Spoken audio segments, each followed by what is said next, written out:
are many important public policy issues, whether it's about energy or the environment or immigration or tax or social policy. But one of the issues that surely matters to many people in the world, and certainly to Canadians, is what's going on in the White House.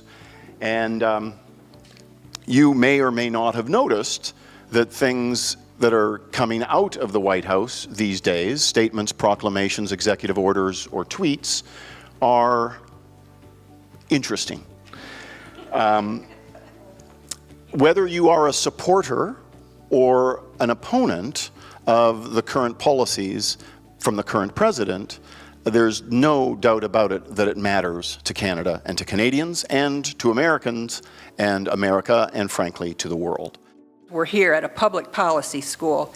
My second thing on my list would be the way he makes policies on the fly. And we saw that just yesterday with his just saying, taking his own Pentagon and his staff by surprise by saying he was going to send the military to the southern border. And now they're scrambling today to figure out, they decided, well, we'll ask the governors to send the National Guard to the border. Others, the transgender ban, the tariffs, which you in Canada have all heard something about, just pops out at a meeting one day. There is no public policy deliberation behind these policies. He's allergic to it. There's the haphazard policy of putting the National Guard on the border today. And I think a large part of the reason for that is a lot of the conservative commentary coming out of Fox News and the criticism by initial supporters such as Ann Coulter, who have said you have not lived up to the promise of the wall.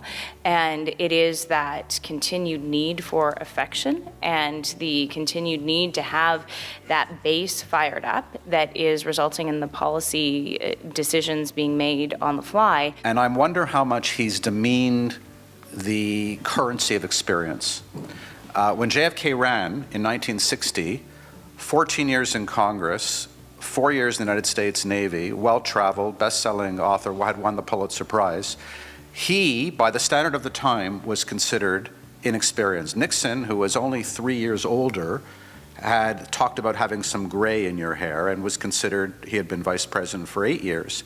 So I think in that respect, if Donald Trump makes it safe for people to consider the presidency a job for which they do not need experience, he will have changed the office.